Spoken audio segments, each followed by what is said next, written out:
E aí, pessoal, tudo bem? Muito feliz aqui de gravar mais um episódio. Hoje com mais uma pessoa especial. Como sempre, né? A gente só traz pessoas Exatamente. especiais.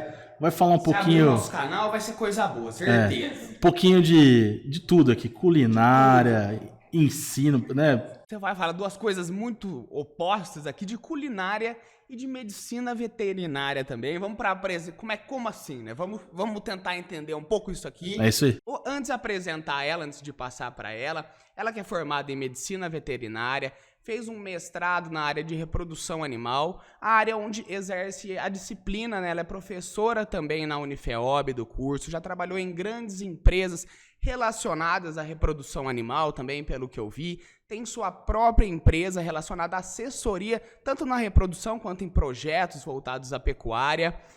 E recentemente resolveu mudar, não tão recentemente, né, já tem alguns anos, 5, 6 anos aí, ela resolveu explorar uma nova área, a gastronomia. Então, se você quiser também conhecer esse outro lado dela, o Instagram é Kaalbert Gastronomia. Ela é um restaurante, mas que funciona de uma forma um pouquinho diferente.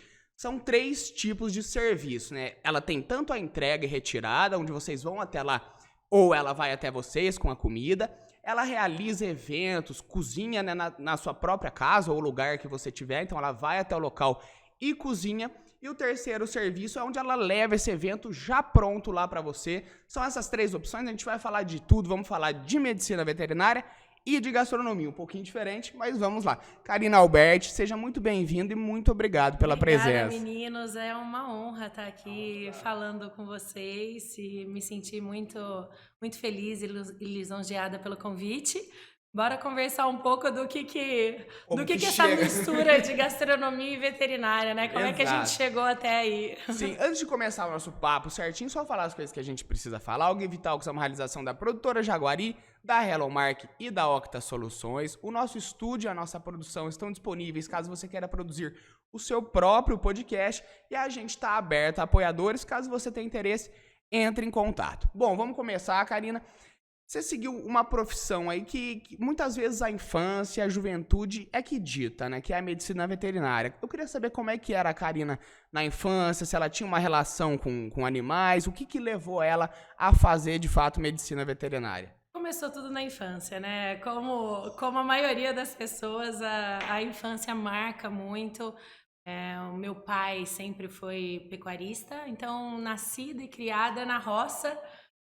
Sempre tive um amor, assim, pela natureza, pelos animais. E sempre, desde que eu me entendo por gente, eu não falava que eu ia ser veterinária, eu falava que eu ia ser do curral, porque eu não sabia ainda o termo certo. Então eu comecei com essa história que eu ia ser do curral. O meu pai arrepiava inteirinho, né?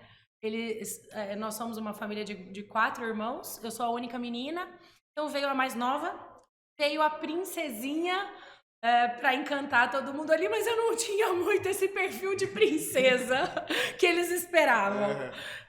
Gostava de estar com o pé no chão, enfim. Hoje eu tenho uma filha que é muito parecida com o que eu era, me vejo muito nela, gosto muito disso. E daí eu nunca pensei em fazer outra coisa a não ser veterinária. Por mais que, por incrível que pareça, eu não tive muito apoio em casa para seguir esse ramo.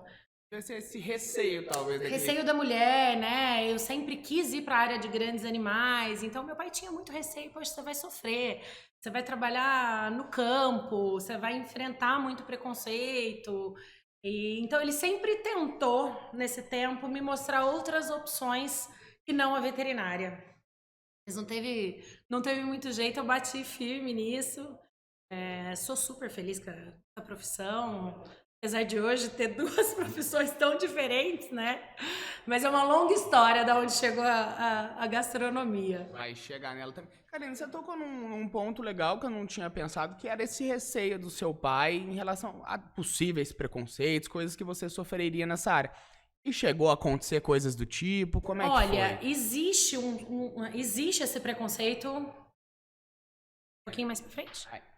Existe esse preconceito, não tem como falar que a gente não vai enfrentar isso. Eu converso isso muito com as minhas alunas, mas eu acho que a postura que a gente admite quando você quer realmente trabalhar com aquilo faz toda a diferença. Você já sabe o que você vai enfrentar. O que eu geralmente falo? Seja o melhor que você puder. Se você tiver entre você e um homem, não vai ter aquela diferença que eles já acreditam que exista, né? Aquele preconceito mesmo. Ela não vai conseguir fazer porque ela é mulher. Então, eu não sei se eu sempre me dediquei muito na área que eu queria. Quando eu ia para o campo, eu sabia que eu ia fazer um bom trabalho. E nunca tive nenhum problema de assédio. Olha, faz quantos anos? Eu me formei em 2002. Trabalho com reprodução desde lá, 20 anos. A gente entrega bastante idade quando fala. Quando a gente se formou, né? E nunca tive esse tipo de problema e sempre trabalhei com público 95% masculino, né? No campo mesmo. Então, existe. Se eu fosse deixar um recado, que é o que eu falo muito isso hoje para minhas alunas quando elas me procuram perguntando sobre isso, tenha determinação em ser muito boa naquilo que você quer fazer no campo. Existe uma diferença física só. Força física. A gente vai para o campo para trabalhar com a força física? Não. Aqui o nosso diferencial como veterinário, né, tanto homem quanto mulher, é o conhecimento. Não pode ser só as habilidades motoras, porque senão a gente vai acabar perdendo, né? Quando a gente se compara com técnicos ou entre um homem e uma mulher, então não pode ficar só nas nossas habilidades físicas e motoras ali, mas tem que ir muito além disso. Não, assim, uma coisa que eu acho, eu acompanho a Karina, assim, a parte de gastronomia e também a família, né, o Edinho, até porque ele pegou até um e-mail, falou, põe meu e-mail pra agora falar com ele ali, um e-mail antes da agência ainda, da Hello Market, eu falei, poxa, tá fazendo tempo que a gente se conhece. E eu acho legal essa postura que ela tem mesmo de profissionalismo. Eu vejo às vezes você ali na faculdade, às vezes ensinando os alunos, essa autoridade que você conquistou. Assim, não tem nem espaço para essa questão, por exemplo, desse preconceito. Não tem margem para isso. Isso, eu acho que é isso, Leti. A gente não pode dar essa margem, né? Acontece, a gente sabe disso, mas pode dar a brecha que aconteça. E é muito do seu posicionamento. E é legal, por exemplo, o Edinho, nem sei se eu posso falar, mas vou por cima aqui. Eu falo, nossa, ele falou sobre soft skills. Que isso tá em alta esse assunto agora, em todas as áreas, né? Claro. E entra isso, né? A pessoa, postura. Qual que é a tua postura? Como que o seu emocional, numa situação, às vezes, numa pressão de pressão.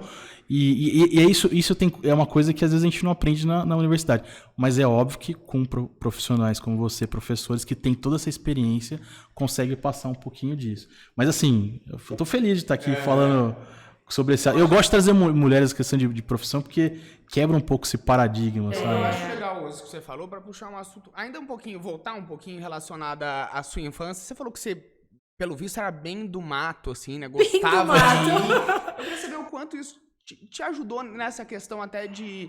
Tudo bem, é óbvio que vai ter gente que não vai ter essa infância, vai crescer de outro jeito, mas no seu caso, quanto essa vivência também um pouco mais de roça, assim, ajudou a você ter um pouco disso? Eu acho que isso facilita muito. Esse olhar diferente do campo, eu sempre vi meu pai trabalhando, funcionários trabalhando no campo, eu sempre me espelhei nisso. Eu tenho um irmão mais velho que é veterinário, né? E a gente tem uma boa diferença de idade. Eu costumo dizer que quando eu tive o start, assim, em que área que eu queria trabalhar, que isso começou muito cedo. Por mais que eu não falava, eu não verbalizava isso, o meu irmão inseminava vacas no sítio, eu acho que ele nem sabe disso, talvez ele vai saber disso hoje. Mas eu conto isso muito para os meus alunos. Eu mexia no botijão de sêmen, eu tinha 13 anos, mais ou menos. Eu adorava aquela fumaça do nitrogênio líquido, aquilo me enfeitiçava, eu pensar que tinha uma célula ali, que são os espermatozoides criopreservados. Eu falava, vou trabalhar numa empresa dessa um dia. Um dia eu falei isso pro meu irmão, ele falou assim, vai sim, do jeito que você anda estudando, né? Jovem! Eu não fui um exemplo de aluno a vida toda, eu falo isso. Eu acho que é tão importante isso, a gente expor o que realmente nós já fomos. A gente está em constante mudança. Eu não sou mais a Karina de 13 anos, eu não sou a Karina de 18, eu não sou a Karina que acabou de se formar com 22 anos, eu já evoluí em algumas áreas, enfim, mudei o que eu penso em outras. E ele falou, vai sim, você não está indo bem nem na escola, você vai trabalhar numa empresa de criopreservação de sêmen. E cheguei a trabalhar, né? Eu não verbalizava isso, mas era aquilo que não saía da cabeça, sabe? Aquele pensamento que sempre... Eu acredito muito nisso, em pensamento positivo, que o que a gente realmente deseja, isso volta pra gente. Por mais que não seja fácil ter o pensamento positivo em todos os momentos, né? É um exercício diário que a gente tem que se aplicar. Às vezes você tá ali na hora da raiva e achando tudo uma porcaria que a gente tá vivendo. Opa, peraí, deixa eu voltar a pensar nisso. Então começou ali com esse exemplo dentro de casa, né? E eu nunca me senti diferente de um homem. Eu nunca achei que existia essa diferença. Eu nunca fui pro campo achando fulano é melhor do que eu porque ele é homem. Isso nunca passou pela minha cabeça. Talvez até por isso Tá lá sempre também, né? Você que seja cresceu nisso. que tenha sido um pouco mais fácil, que eu não tenha encontrado tantos obstáculos assim. Pode ser. E olha que eu venho de uma família, tradicionalmente, o meu pai era uma pessoa machista.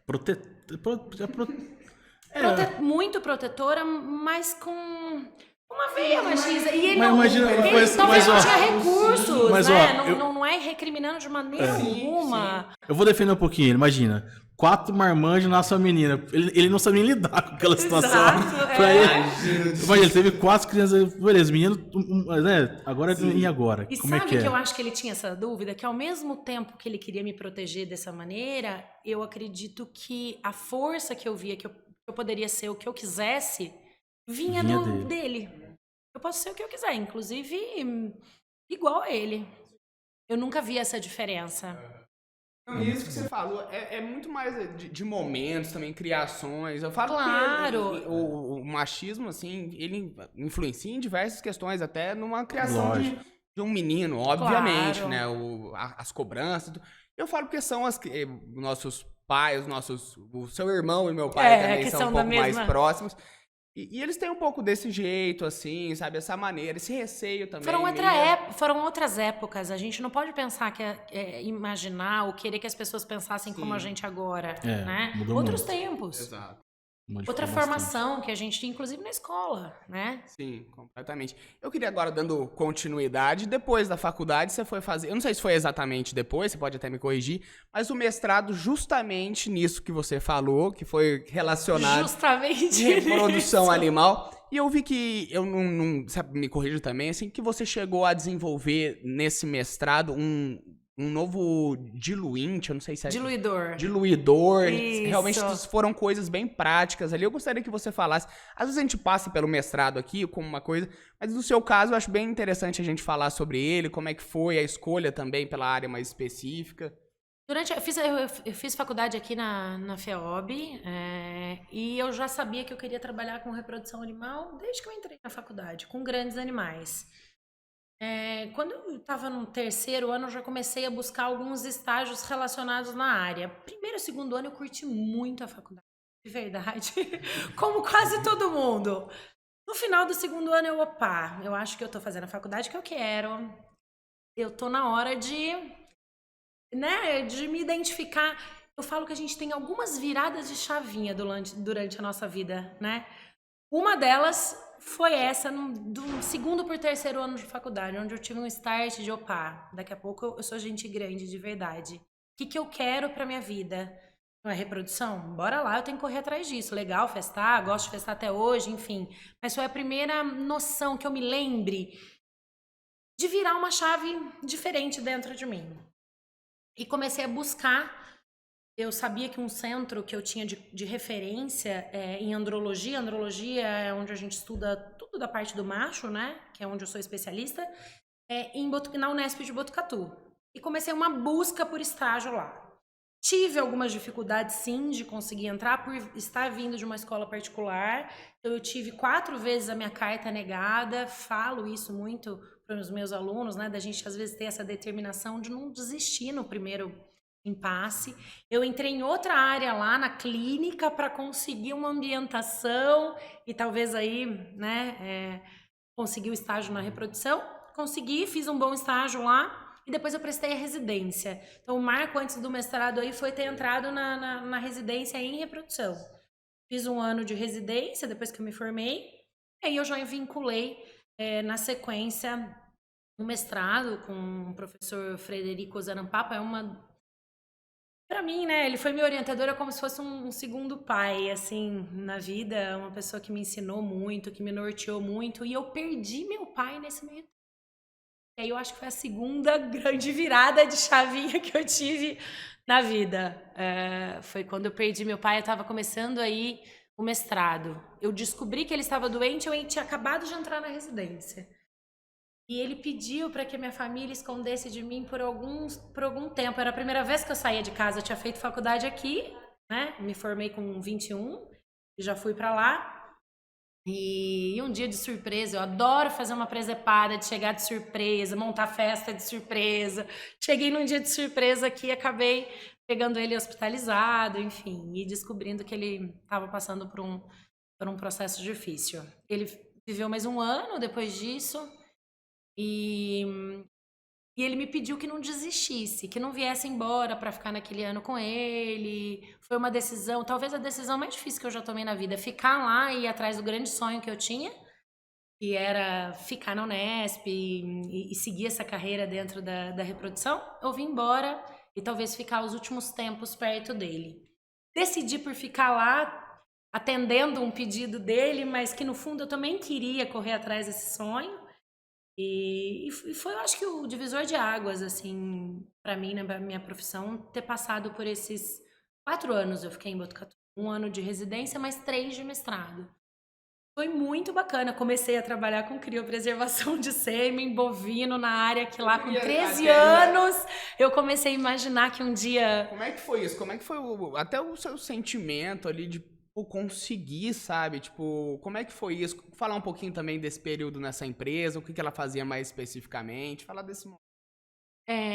Você sabe que eu demorei muito tempo para conseguir dizer para as pessoas que eu tinha isso dentro de mim, que um dia eu trabalharia com isso, que eu estava conseguindo concretizar. Eu acho que a primeira pessoa que soube disso foi o Edinho. O Edinho é meu marido, meu melhor amigo, enfim, sabe tudo da minha vida. Eu acho que foi a primeira pessoa que eu consegui contar. Quando eu entrei, eu falei, eu sabia que um dia eu ia conseguir, não sabia por onde, né? Às vezes a gente fica tão preocupado com o futuro, mas as coisas vão acontecendo, né? A ansiedade acaba sendo um pouco de preocupação demais com o que a gente vai fazer no amanhã. E às vezes o hoje ali a gente... Todo mundo, né? Não é uma característica, eu acho que da atualidade. Todo mundo muito ansioso, se perguntando o que vai ser lá na frente de nós, né? Lá na frente a gente vai estar um pouco mais velho. Isso a gente tem certeza. Mais ansiedade, você fica pensando. Dá mais ansiedade se ficar pensando. Então foi muito legal conseguir. Foi uma conquista muito grande ter passado na residência para mim. Eu fui a primeira aluna de uma escola particular a entrar naquele departamento. Foi uma conquista assim, como se eu tivesse passado naquele vestibular que aquele aluno estudou a vida toda. Eu tive esse sentimento e eu tinha grandes chances de passar numa outra área dentro da Unesp, que era na clínica onde eu tinha feito, onde eu comecei, onde eu coloquei o pezinho. Aí eu falava para minha mãe e para meu pai, por mais que minhas chances são remotas na reprodução, é lá que eu quero seguir. Eu não sei se eu vou ser feliz lá na clínica, né? Eu nunca me vi trabalhando com clínica, clinicando. A reprodução me traz vida. Eu sou muito ligada a isso. Eu tenho muita dificuldade com, acho que todo mundo, né? Com perder, com morte. E a clínica nos traz isso às vezes. A gente não consegue reverter sempre. Então a reprodução nos traz resultados sempre de mais vida, né? Eu acho que isso que me encanta na reprodução, saber ali... sempre vi mais vida, estou produzindo mais vida. Quando a gente faz esse paralelo com a reprodução humana, hoje eu vejo que talvez se eu trabalhasse nessa área eu também ia ser imensamente feliz. Tá trazendo felicidade em forma de vida para aquele casal, né? Enfim, e aí desenvolvi esse mestrado junto com o professor Papa, onde a gente trouxe umas tecnologias novas na congelamento de sêmen bovino, onde a gente criopreserva a célula no espermatozoide, né, para usar no futuro. E desenvolvemos ali, né, é um projeto antigo do professor Papa, e onde a gente testou novos diluentes, e um deles está aí no mercado até hoje. O OV foi desenvolvido ali durante a minha tese de mestrado, num projeto da FAPESP. E eu tive uma proposta no finalzinho do mestrado para ir para onde? Para uma empresa de criopreservação. Eu já estava engatado o doutorado. Quando eu cheguei em casa, né, já não tinha mais meu pai. Eu falei com a minha mãe, falei, mãe, eu vou largar tudo em Botucatu e vou para Uberaba. Minha mãe falou, fazer o quê em Uberaba? Você não vai começar um doutorado? Eu falei, pois é, eu tive uma proposta, uma coisa que me chama desde muito, vocês não sabem, mas faz muito tempo. Em nitrogênio. E eu preciso viver isso. Fui conversar com o meu orientador e falei, papa, ainda falta a escrita, né, a dissertação toda da tese e eu preciso assumir agora lá.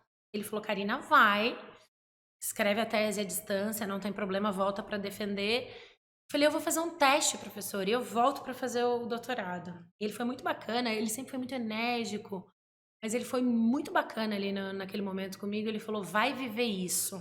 Se você não viver isso agora, você sempre vai ficar com aquela sensação. E se eu tivesse ido para lá, o que teria acontecido? Qualquer coisa eu tô aqui, né?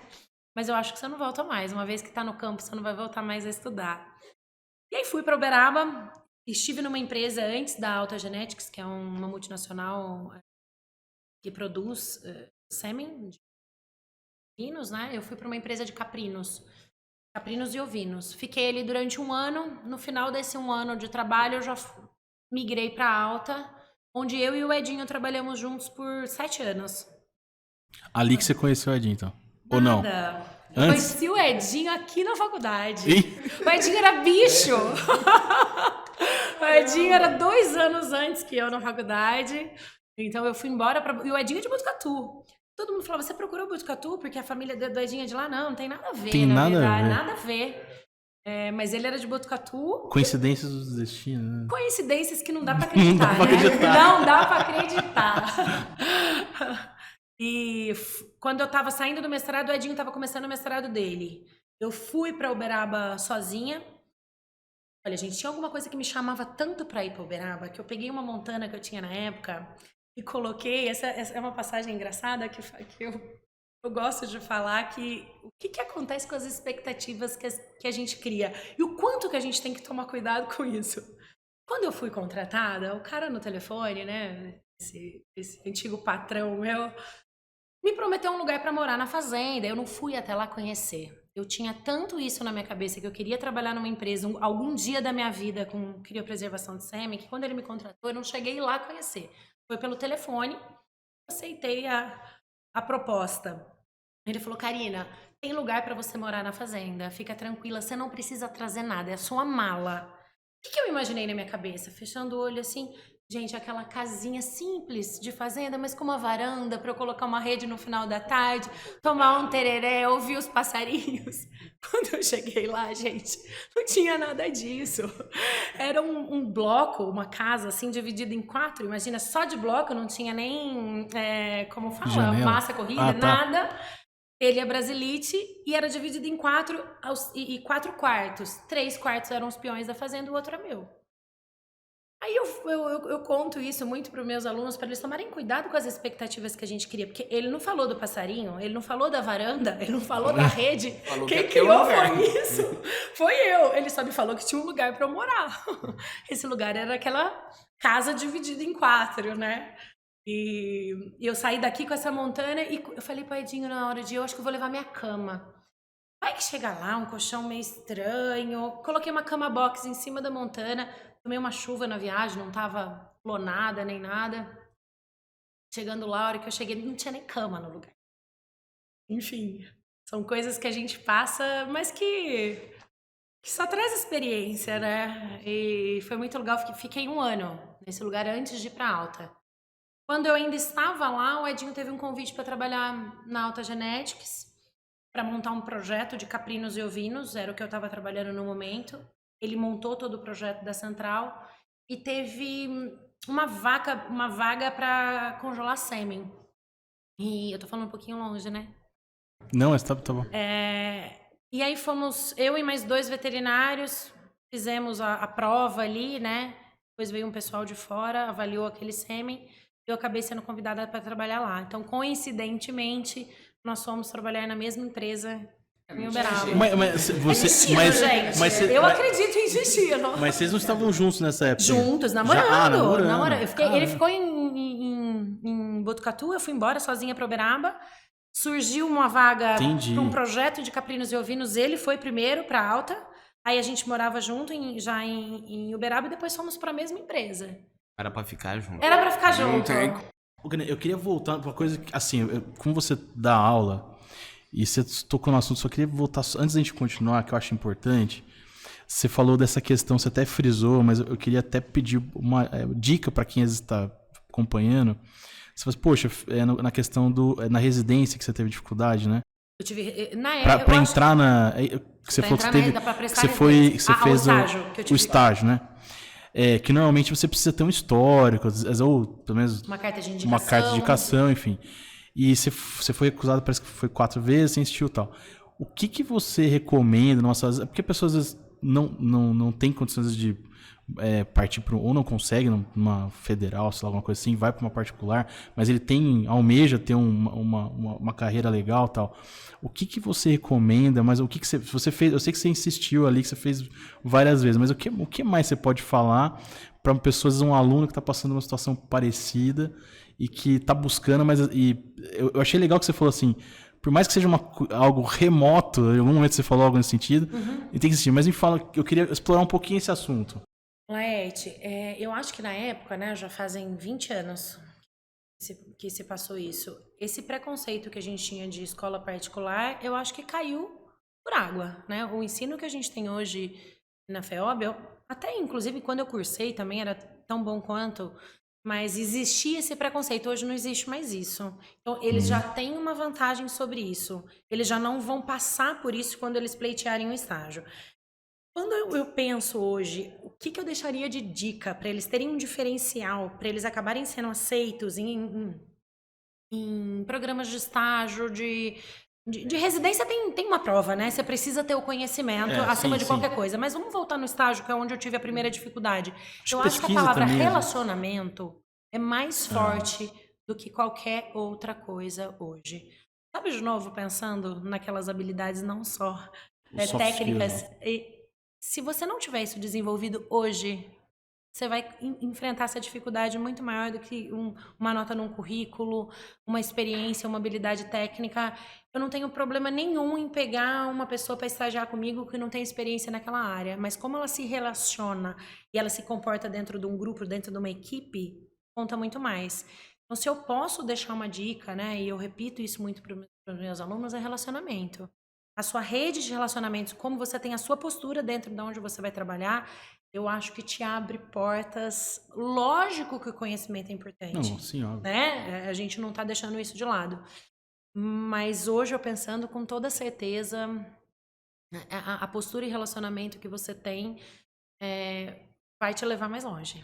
Eu não tenho dúvida disso. É óbvio que isso em todas as áreas sim, uma verdade, área? Mas na área de vocês também, ele é até um pouco mais delicado. Eu acho que se vocês têm contato com todo tipo de gente, todo tipo de público, uma hora vocês estão falando com um empresário que é dono das cabeças de gado, outra hora vocês estão falando com um peão ali que põe a mão na massa. Então precisa de uma delicadeza. Exatamente. E a gente precisa conseguir... equalizar quando a gente está falando, né? Eu estou falando com o proprietário agora, eu preciso ter uma linguagem adequada para ele. Quando eu venho para falar com o funcionário daquela fazenda, se eu não adequar essa linguagem, o cara não está te entendendo. E o seu trabalho depende muitas vezes dessas pessoas, né?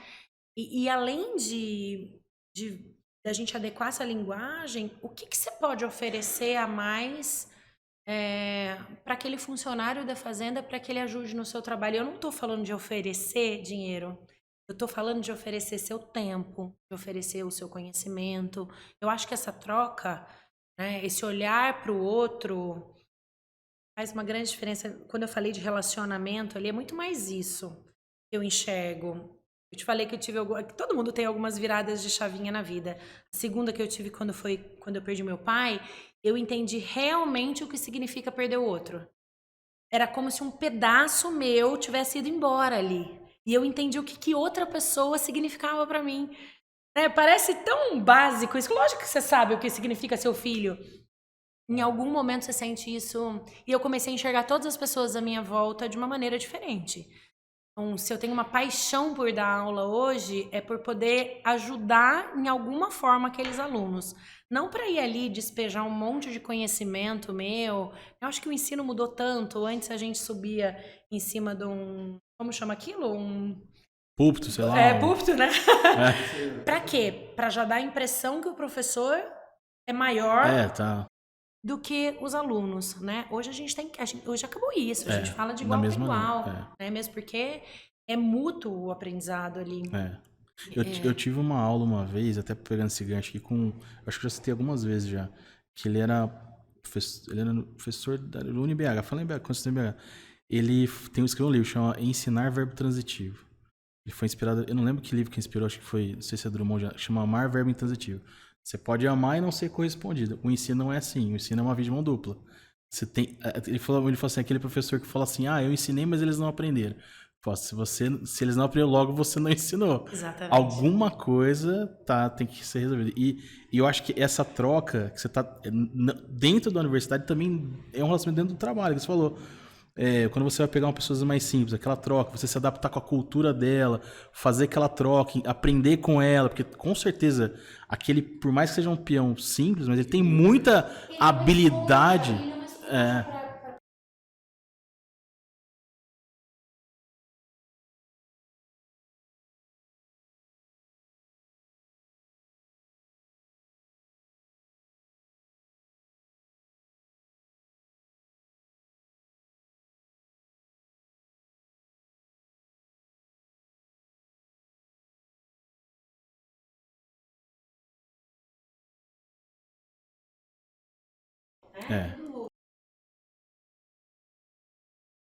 Processo.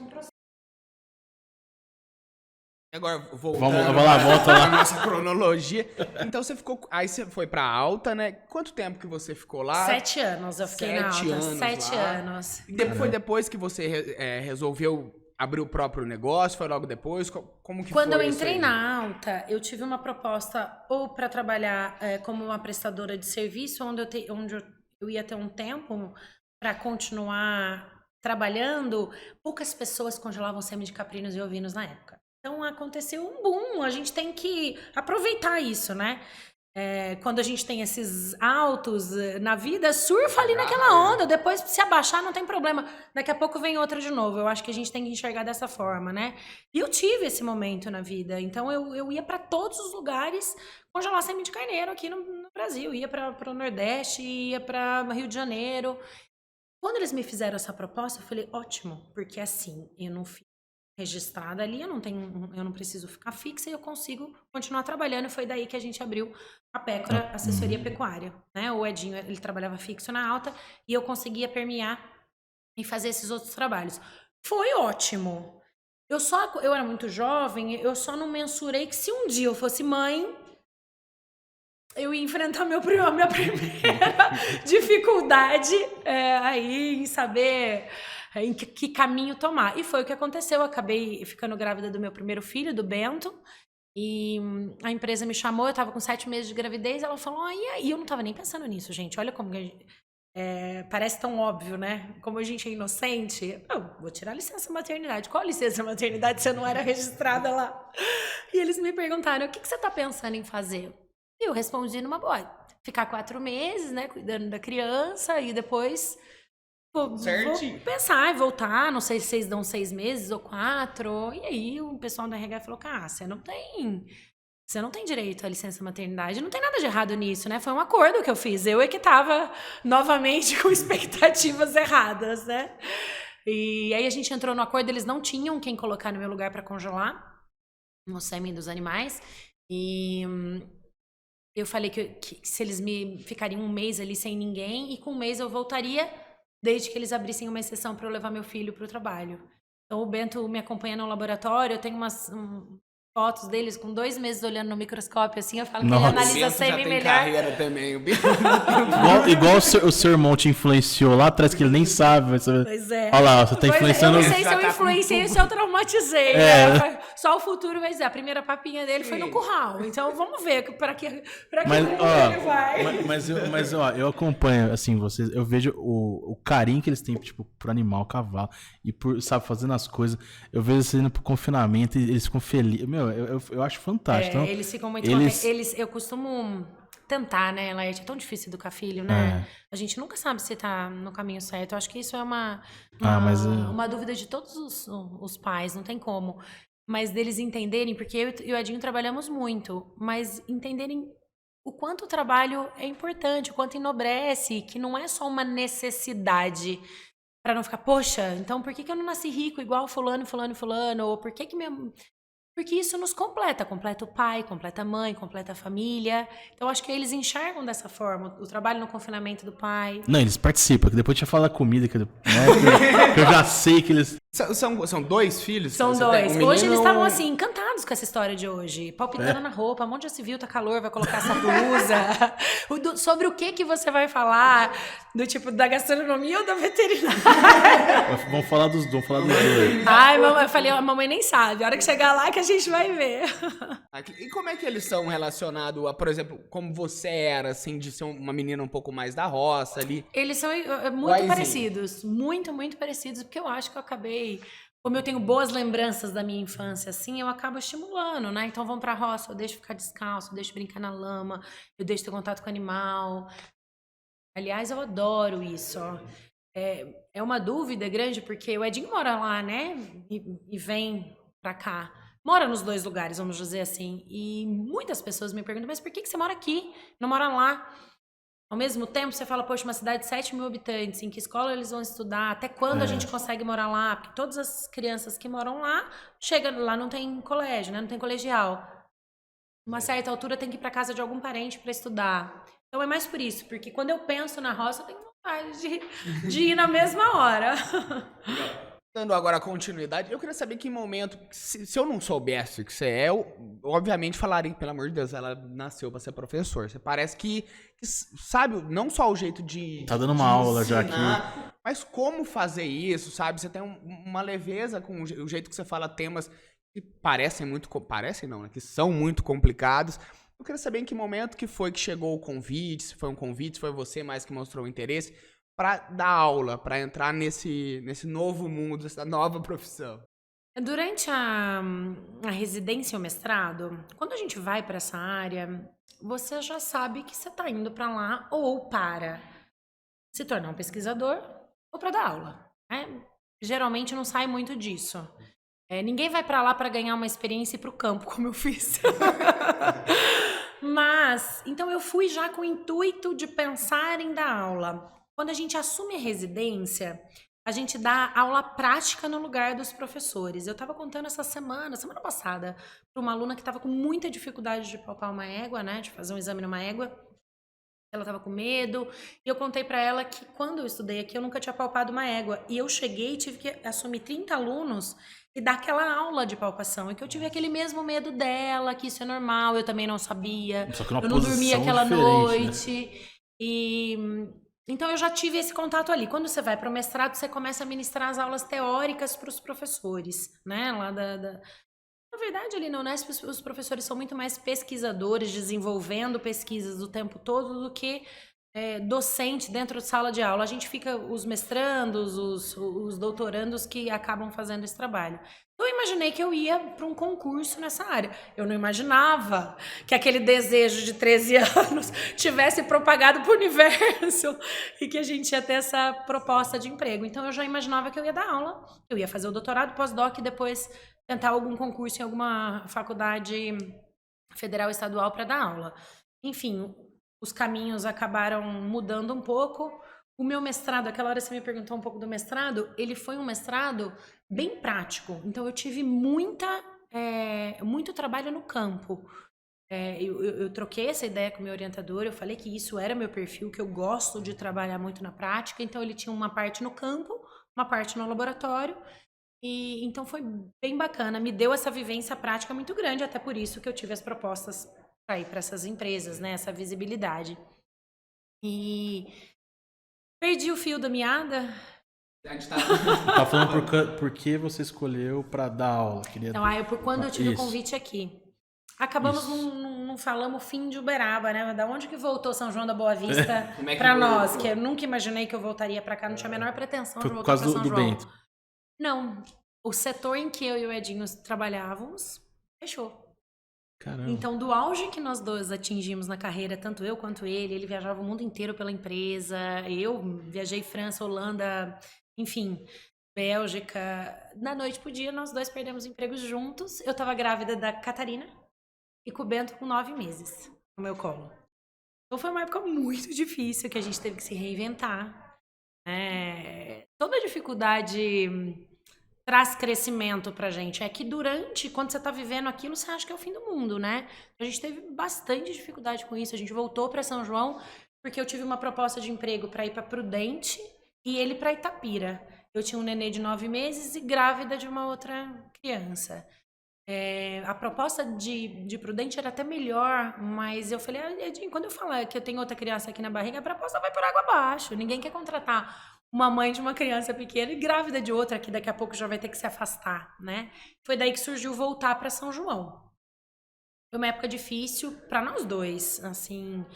É difícil você estar super bem estabelecido no casamento, na profissão, realizado, e de repente abrir um buraco e ainda ter 2 crianças que dependem de você, né? Edinho foi para Itapira, ficou um tempo ali, eu vim para cá e fiquei sem trabalhar pela primeira vez na vida. Fiquei um tempo em casa sem trabalhar, não, porque 2 crianças pequenas a gente não fica. Mas eu sentia que me faltava isso. Tentei abrir uma loja aqui, eu acho que... Eu acho que quando a gente conheceu, foi uma franquia. A gente se conheceu, a franquia Fanáticos. E... Acho que era outro nome, eu peguei a transição, que a gente fez a transição da franquia Loja das Torcidas, para Fanáticos, isso mesmo. Foi em 2015, 2014. Então, foi nessa época que a gente se conheceu. Eu frequentava. 2014. Eu te juro que eu frequentava essa loja. Eu gosto lá. muito de juro por Deus, eu frequentava. Eu lembro que minha mãe chegou, quando ela viu a primeira vez, ela falou, Du, tem uma loja de futebol aqui em São João, não tem? A gente foi no dia fazer umas coisas, não sabia que era assim. Foi ali tentando se reinventar mesmo nessa época difícil financeiramente, e eu acho que isso é comum para todo mundo. As pessoas têm um pouco de dificuldade de falar quando tá passando por algum momento difícil. Gente, dificuldade financeira já leva dificuldade no casamento, que leva estresse Leva tudo. Leva tudo, né? A gente precisa voltar tudo, tentar manter o equilíbrio e voltar todos os eixos. Vai acontecendo se a gente tiver paciência. Então o Edinho foi voltando a trabalhar, eu ainda fiquei um pouco mais quieta em casa, só com a loja. Quando as crianças estavam um pouquinho maior, eu voltei a prestar serviço pela Pécora, pela empresa. Então eu voltei a congelar sêmen nas fazendas. Era fácil? Não, às vezes eu ia com né? Eu cheguei aí com o Bento junto para a fazenda comigo, passava uma semana lá em Porto Feliz e deixava a Catarina aqui com o Edinho. E a gente foi se virando novamente. Nesse meio tempo eu tive um convite para dar aula aqui na faculdade. Eu tenho um MBA em gestão também nesse meio tempo aí, quando a gente estava na alta. Eu fiz um MBA em gestão agropecuária e a disciplina era, né, a unidade de estudo era em gestão. Quando eu fui convidada, eu não aceitei. Cheguei em casa, minha mãe falou, você tá ficando doida, por que você não aceitou? Falei, porque eu fiz um MBA, mas eu nunca vivi a gestão.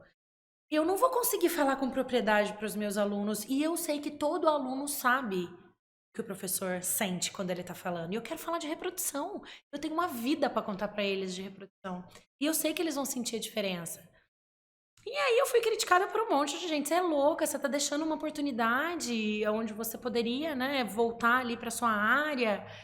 E eu falei, não, eu enxergo de uma maneira diferente. Eu não tô deixando uma oportunidade, eu tô esperando a hora certa, porque quando eu for ser chamada, se um dia, né, ou nessa faculdade ou em outra, abrir um campo de reprodução, aí sim eu vou fazer minha marca naquilo, né? Eu sei o que eu vou deixar para os meus alunos. E nessa ocasião eu falei, agradeci o convite, falei, olha, gente, a hora que abrir qualquer vaga em reprodução, né? Em qualquer das áreas, eles tinham 2 professores aqui para premiar as 2 áreas. Eu assumo tudo, não precisa nem dividir. Eu assumo pequenos e eu assumo grandes. E foi embora. Agradeci e tchau. Continuei fazendo esses atendimentos.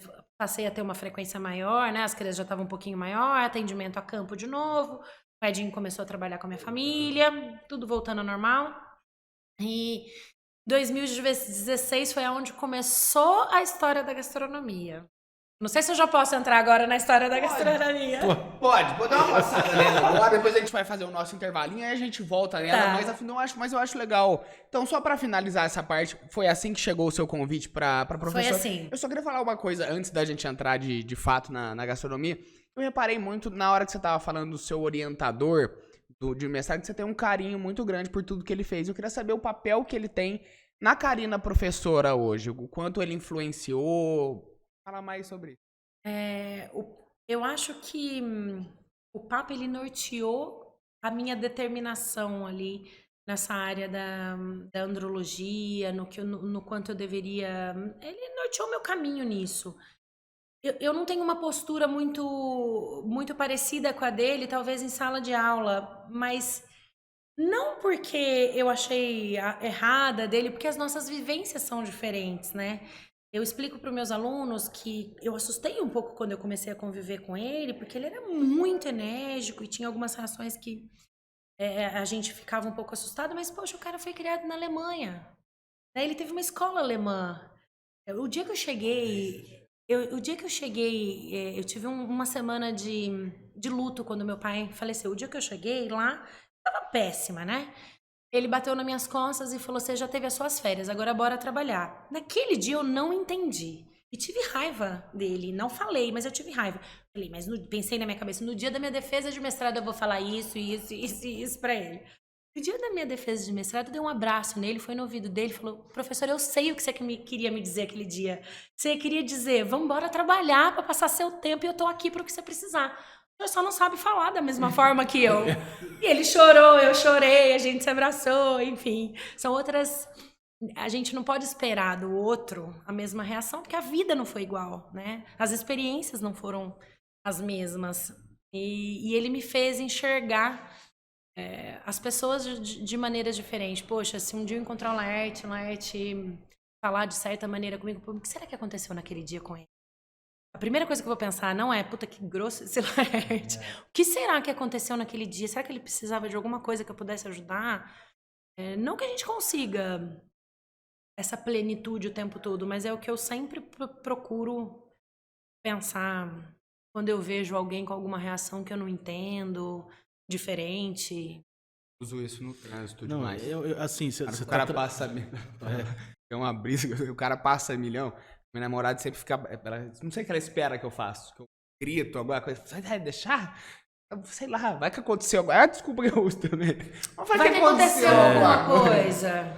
Mas você está trazendo de volta aquele assunto das habilidades. Porque a mesma habilidade que você falar com o peão, você teve a habilidade de falar com o seu... Ó, pra você ver o nível. Você está falando com o teu...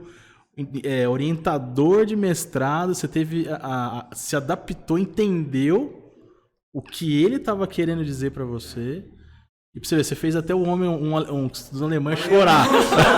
Você vê como é que a importância disso. Foi sempre assim? Não, alguma coisa aconteceu, né? Nessa ocasião foi perder meu pai, que mexeu tanto comigo. As histórias que eu falo, as viradas de chavinha que a gente vai dando ao longo da vida, né? Legal. Karina, acho legal a gente fazer o nosso intervalinho e depois no segundo bloco a gente já usa inteirinho pra falar sobre a Karina da gastronomia agora. Gente, a gente já volta, é coisa bem rapidinha. Voltamos do nosso intervalo. A convidada de hoje, Karina Alberti. Antes da gente entrar nessa outra área que a Karina descobriu, não, né? Que ela vem desenvolvendo, desempenhando nesses últimos anos. O Laerte vai fazer uma última pergunta e depois a gente entra nesse outro assunto. Legal. Eu tava conversando aqui nos bastidores aqui, né? Você falou o tanto que você talvez você tem influenciado mulheres, né? Aí pro mercado de mas animais de grande porte, né? Eu falo que eu fico vendo às vezes vocês dando aula na prática, ali no laboratório, etc. E quanto isso tem inspirado. Você sente isso, você percebe isso, você vê que as mulheres ali que estão ali cursando, elas começam a falar, poxa, qual que é o caminho que eu tenho que ir para essa área? Como que é essa relação? Eu recebo, eu acho que esse feedback é direto das minhas alunas, né? Ter ali uma fonte de se espelhar, de se inspirar. Poxa, você achava que era impossível, eu tô vendo que eu tenho uma professora ali que percorreu, e como a gente conversou aqui, com vários altos e baixos, né? A gente não pode mostrar só quando a gente já tá ali no ápice da sua carreira. Enfim, teve bastante luta para chegar ali. Eu sempre gosto de frisar isso, não vai ser fácil. Se tiver fácil, tá no caminho errado. Se em qualquer área que você tiver, se tiver muito fácil, volta 2 passos. Você pegou a via errada. Mas eu tenho conversado muito isso. Elas que, na verdade, não só as mulheres na área de grandes animais, que elas podem ser o que elas quiserem, né? Elas, os meninos, a gente pode ser o que a gente quiser. Não que vai ser fácil. Que não que trilhar esse caminho vai ser fácil, mas que qualquer um é capaz de chegar e atingir qualquer objetivo, eu tenho certeza disso. E é isso que eu tenho, eu acho que mais reforçado com eles do que até, você é mulher, você consegue chegar onde você quiser com grandes animais. Não, você chega onde você quiser. Desde que você tenha muita determinação e que sabe que o caminho não vai ser fácil. Não, eu não tenho dúvida nenhuma que você é referência para todos esses alunos aí, até para quem não é seu aluno, mas de certa forma conhece sua história. Pelo o pouco que eu tô conhecendo pessoalmente hoje, dá para ver que você é uma pessoa que realmente inspira as pessoas. Assim, eu tenho certeza que os seus alunos te veem dessa mesma forma também. Bom, vamos entrar nesse novo assunto aqui. Estávamos falando de medicina veterinária. Vamos para gastronomia agora, Vamos Karina. para gastronomia. Explica pra gente como é que isso chegou, como é que foi que apareceu. Conta pra gente. Vamos lá. A gente parou ali em 2014 naquele convite para dar aula, né? E eu continuei ali fazendo os atendimentos com a loja, né? E fazendo os atendimentos nas fazendas, na medida do que eu conseguia, por conta das crianças. E em 2016, acidentalmente, eu não sei se acidentalmente seria a palavra, mas sem querer, a gente descobriu um problema de saúde no meu pâncreas. Enfim, meu irmão estava fazendo um exame de uma outra coisa minha, sem relevância. E eu, numa brincadeira, falei, passa o ultrassom todo aí no abdômen pra gente ver, sabe aquela coisa... Meu irmão ali, médico, fazendo. E acabamos descobrindo, eu tinha um tumor benigno no pâncreas. E foi outra baque ali que eu falei, poxa vida... Mais uma chave que aí a chave virou 360 graus, né? Quem é pai aí, mãe, tá ouvindo a gente, sabe que depois que a gente se torna pai e mãe, é a preocupação número 1 que você tem quando você acorda e vai dormir. Se um dia eu faltar, o que vai acontecer, né? A minha cabeça sempre pensa, quem vai amar como eu, né? Ainda, sobretudo quando são crianças. E eles eram bem pequenos, a Catarina tinha 2 anos, o Bento 3, e eu fiquei bastante preocupada no primeiro momento, por mais que ele era benigno, tinha uma grande chance de malignizar, foi um corre-corre, em São João não fazia a cirurgia, eu tive que ir embora para São Paulo, quem me operou foi o Dr. Macedo, enfim... Foi um sucesso a cirurgia, mas teve um processo até eu ser um sucesso. Um processo de aceitação pra mim, onde eu tinha certeza que eu ia morrer. Nos primeiros eu olhava assim, com um olhar de despedida pro Edinho. Ele falava, no que você tá pensando, Caio? Eu falava, com quem que você poderia casar pra assumir essas crianças? Tô pensando numa boa candidata. Vou deixar uma lista. E foi aí que também, eu acho, a outra chave que virou, onde eu percebi que a gente tem que ser dono da nossa cabeça, né? Dos nossos pensamentos, domar nossos pensamentos. Comecei a estudar sobre pensamento positivo, como que eu ia reverter isso, esse medo que eu tava de morrer. E comecei a estudar muito. O que a influência do pensamento positivo fazia no nosso corpo, na nossa célula, enfim... E deu certo, operei depois de 3 meses depois do diagnóstico, foi tudo bem, fiquei ótima, mas tive que me adaptar em algumas mudanças de estilo de vida, uma delas alimentar. Eu sempre gostei de cozinha. Minha família é uma família italiana que vive em volta do fogão, né? Eu tenho exemplos. Eu não peguei o gosto de cozinhar com a minha mãe e com o meu pai. A minha mãe nunca deixou a gente entrar na cozinha, mas peguei de ver o meu irmão mais velho, o Carlos e o Danilo, que amam culinária, sempre olhando eles. E adorava. Quando eu saí do hospital e eu fiquei um tempo em casa com dreno, 60 dias, não podia comer nada. Eu falei, poxa vida, o que vai ser agora? Não vou nem pro fogão mais. E aí vem aquela história de domar o pensamento, né? Posso descobrir uma nova forma de se alimentar e ter prazer com isso. O primeiro pedido que eu fiz pro meu médico, eu posso voltar pro fogão? Né? Eu sei que eu tenho que ficar de repouso? Pode. E eu comecei a estudar sobre a culinária saudável. O que eu podia fazer de substituições nos temperos que eu usava, na forma com que eu usava as gorduras no dia a dia, né? Na época eu não podia gordura nenhuma. Mas que eu pudesse transformar aquela comida e ainda sentir prazer em comer. Porque, a verdade, a comida é isso, né? Ela nos traz um conforto, ela nos traz um prazer. É como se isso estivesse sendo retirado de mim. E eu fui buscar estudar isso. O que eu posso usar de bacana ali, que eu não vou poder hoje usar um azeite, mas que vai ficar gostoso. Com o tempo eu fui podendo voltar a me alimentar normalmente. E com isso, foi surgindo. Depois que eu tive alta, uns amigos me convidaram para ir para a praia, fizeram uma surpresa para mim, me levaram para viajar, foi super legal. Eu tive alta de sair de casa, né? Ainda não alta alimentar. Quando eu cheguei lá, eu produzia minha própria comida. Eu fiquei aí nesses 60 dias achando um novo caminho para ter prazer na comida, né? Numa comida boa, numa comida de verdade, numa comida saudável. Quando eu cheguei lá, eles ficavam, nossa, mas que cheiro bom, deixa eu provar. E eu ficava pensando assim, como amigo é bom pra gente, né? Eles fazem uma massagem no ego, lógico que não estão sentindo nada disso.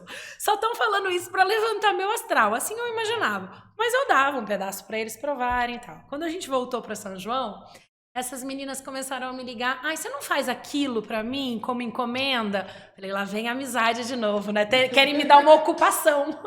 Era o que eu imaginava. Só devia estar delícia. E aí eu comecei a fazer pra elas. Tá bom, mas só se você cobrar, senão a gente não vai pedir pra que você faça. E aí foi num boca a boca, boca a boca, boca a boca. Era um vizinho pedindo, um amigo do amigo pedindo, aí uma lista de transmissão para aquelas pessoas mais próximas. E, de repente, eu estava fazendo comida para fora. E deixando de ir para as propriedades, porque eu não podia. Eu tinha passado por uma cirurgia, perdido 25 quilos, massa muscular. Eu tinha que me reabilitar dessa parte também. Comecei a ir para a cozinha. Achei um novo... No meio de um caos, né? Que foi ali, esse momento, uma nova oportunidade de trabalhar, de ser feliz, de enxergar a vida de uma outra forma.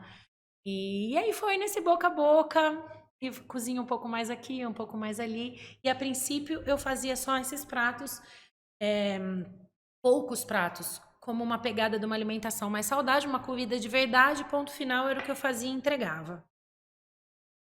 Minha família vendo isso, falou, olha, Karina, por que a gente não amplia isso? A gente tem um local aqui em São João, e o Edinho estava fazendo todo o projeto disso. Pimba, a faculdade me liga. Karina, você pode vir para uma reunião? Abriu aquela vaga da reprodução. Eu indo para lá, o Edinho falou, que pena, né, cara? Fora de hora agora. Você vai lá, agradece e volta para casa e bora fazer comida que você já tá em outra.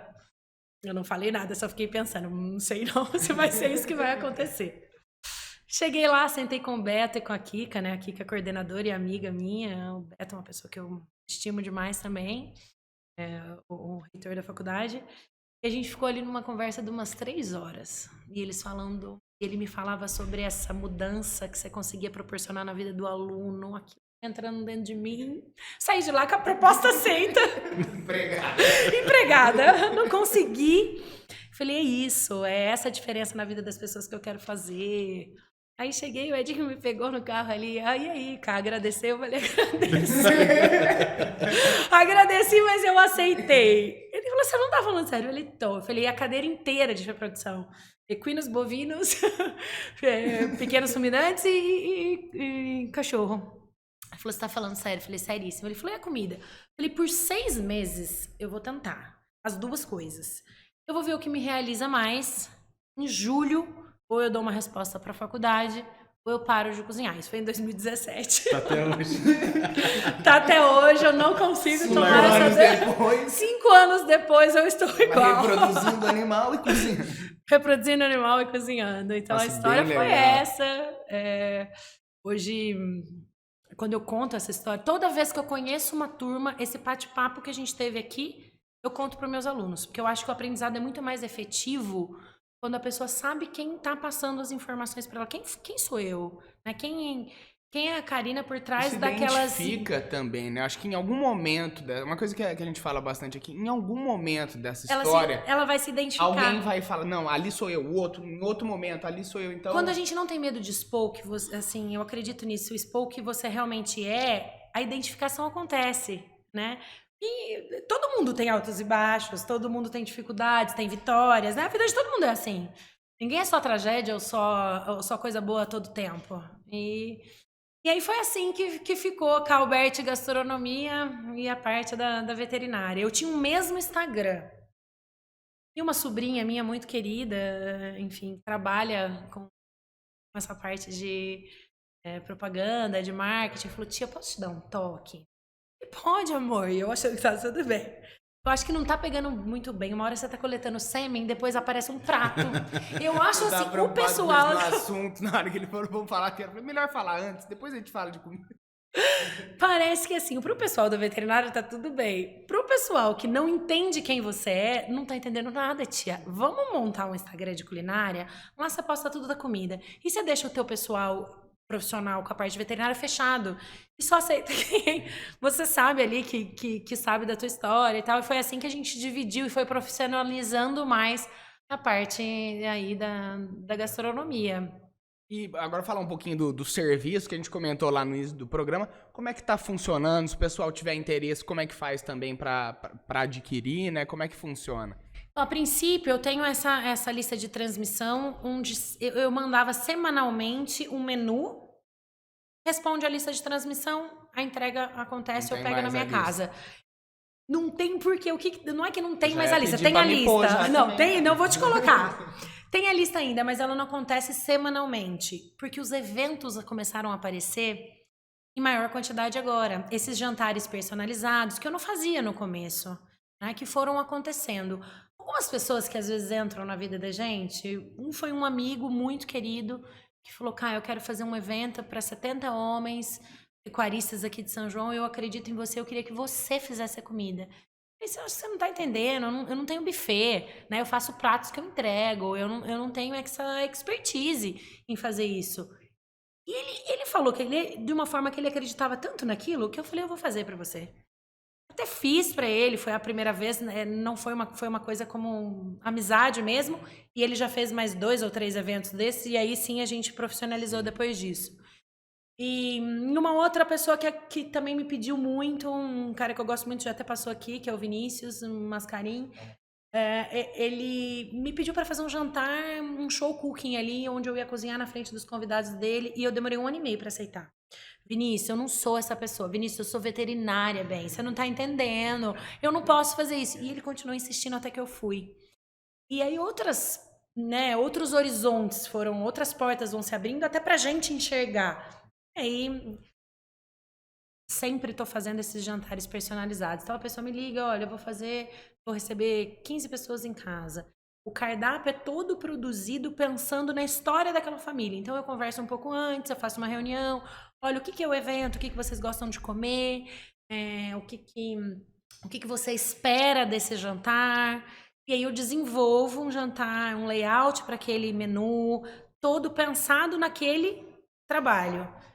Específico para aquela família. Desde o layout do menu, é tudo pensado naquela primeira reunião que a gente teve.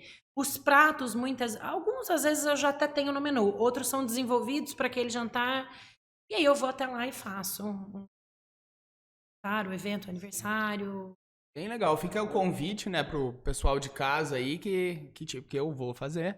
Se tiver interesse, assim como eu, de entrar. É pelo Instagram, só passar. Isso. É pelo Instagram, é Calbete Gastronomia, esse é o Instagram da gastronomia.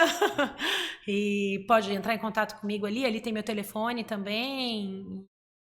Lá do repórter fez guardar esse telefone, você acredita? 996308388. Anote aí. Ó, antes eu quero fazer uma pergunta, mas antes de eu fazer. Sabe aqueles Instagram que você fica vendo aquelas comidas, você fica passando vontade, falando, nossa, aquela coisa bonita de ver, assim.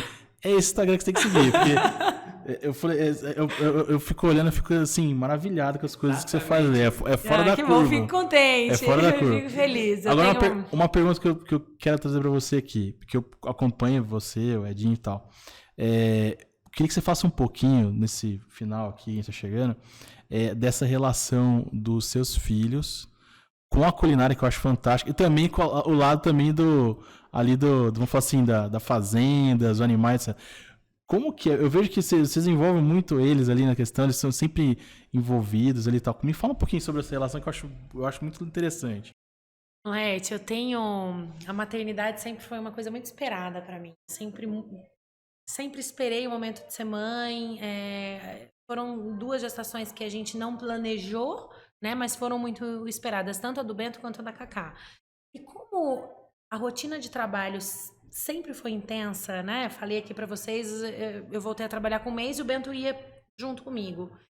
Eu sempre tento incluí-los no meu momento de trabalho.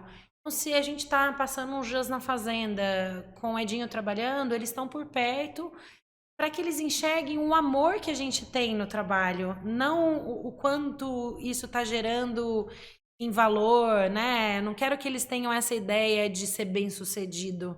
E para ser bem-sucedido, que isso foi tão fixado na nossa cabeça, né? Por tanto tempo, você só é bem-sucedido se você for rico, né? Não se você amar o que você faz, não se você tiver prazer, não se você for realizado. Isso foi culturalmente implantado na cabeça de todos nós, né? Lógico que o dinheiro é bom, ninguém tá falando que é ruim, não. Pelo contrário, a relação com o dinheiro tem que ser bem bacana. A gente sabe o que ele traz de benefício pra gente, né? E a falta dele também. E eu acho que é por isso que a gente envolve ele tanto. Eu quero que ele entenda o quanto que eu amo fazer um prato daquele, o quanto que eu imagino que a pessoa está sentindo nas diferenças de sabores entre um prato e outro, na hora que ela está colocando na boca. É como se um pedacinho meu fosse ali para casa daquela pessoa. E a gente tenta passar isso, né? Esse pedacinho nosso que vai no trabalho, o que isso gera no outro de novo, no próximo. E para isso a gente tem que colocar eles nessa convivência, né? Ou colocar eles para fazer comida junto com a gente. Eles me viram numa live uma vez fazendo comida e acharam o máximo, porque eles foram acompanhando e vendo os comentários. O que foi a repercussão para eles? Isso 15 dias depois. Mamãe, a gente quer fazer uma live igual você fez. Eu falei, hoje, agora? Então bora lá, vamos fazer agora. Fizemos uma live ali junto e eles adoraram. E eu acho que eles conseguiram sentir isso. O quanto é gostoso entregar um resultado para alguém, entregar um pedacinho seu para alguém. É por isso que a gente envolve tanto eles no trabalho. Ficar aquela história, o papai e a mamãe trabalham muito porque precisa, cria aquela imagem, eu vou trabalhar, eu vou crescer, eu vou trabalhar porque eu preciso, no fim da vida eu vou morrer. Tem um monte de coisa legal nesse meio. Da nossa nascer e o nosso morrer. Tem Não, eu fico, assim, é uma referência até pra mim, eu vou falar. Eu vejo, assim, por exemplo, eu sei que pra você fala de agenda, deve ser muito corrido, porque... É corrido. Pra você e pro Edinho. Pô, o Edinho tá lá e tal. Mas eu vejo, assim, que em todo momento vocês estão envolvendo eles. Então, por exemplo, tá no carro alguma coisa, você tá gravando alguma coisa envolvendo a situação, tá cozinhando, eu lembro uma vez que eu acho que vocês faziam uma surpresa, que eu acompanhei com a avó lá. Então, assim, é muito autêntico isso é legal, que eu acho isso fantástico. E eles são, eu acho, eles são muito interessados, eu fico... São. Eles vão lá, ele não é uma coisa forçada. Mas acho que muito porque pelo eles que ela querem. falou também. De ver que você também faz com amor. Tudo. É o que eles sentem, na verdade, muito, né? É real. Eu falo assim, é que o pessoal tem uma utopia que fala assim, que o Instagram só mostra... E não é verdade. Na verdade, é realmente o que tá acontecendo. E dá pra perceber essa autenticidade nisso. E parabéns, de verdade. Eu acho que tem que continuar nessa linha, que você tá indo muito bem. Também queria aproveitar esse final para te parabenizar por tudo Obrigada. que você fez ao longo da sua trajetória inteira, tanto na sua carreira como médica veterinária, especializada em reprodução animal, também agora como cozinheira, como chefe, eu não sei como Na que verdade, você eu não se falei chama. aqui hoje, é tão importante. Falei, eu não tenho formação de chefe. Sou cozinheira mesmo, né? Todo mundo fala chefe, mas eu sou cozinheira. Eu não tenho formação acadêmica Mas de chefe, mas não tem importante problema. É servir comida gostosa, eu tenho certeza que acontece. Te parabenizar por toda essa Obrigada. trajetória. Te falar que realmente eu acredito muito que esses seus alunos tenham você muito como inspiração, porque a gente também, acredito que o Lars também, está saindo daqui também com esse sentimento, assim, Muito agradecer feliz. muito pela conversa, foi um prazer, foi uma delícia. O prazer esse foi papo. meu, gente. Eu adorei estar aqui com Muito vocês. obrigado. Muito obrigada. Eu fiquei muito honrada pelo convite, surpresa e honrada. E foi muito bacana passar esse tempo aqui com vocês, contar um pouquinho da minha história. Eu acho que é uma lacuna que tem. As pessoas não sabem de onde apareceu essa gastronomia no meio. Vocês me deram essa oportunidade aí de contar. Obrigada mesmo. A gente que agradece muito. Bom, por hoje deu, né? Falar as coisas que a gente precisa falar só pra encerrar o programa. Você não der risada nesse momento que me atrapalha. Vira de ladinho. O Give Talk é uma realização da produtora Jaguari, da Hello Mark e da Octa Soluções. O nosso estúdio e a nossa produção estão disponíveis caso você queira produzir o seu próprio podcast. E a gente está aberto a apoiadores. Entre em contato se você tiver interesse. Por hoje deu e até a semana que vem.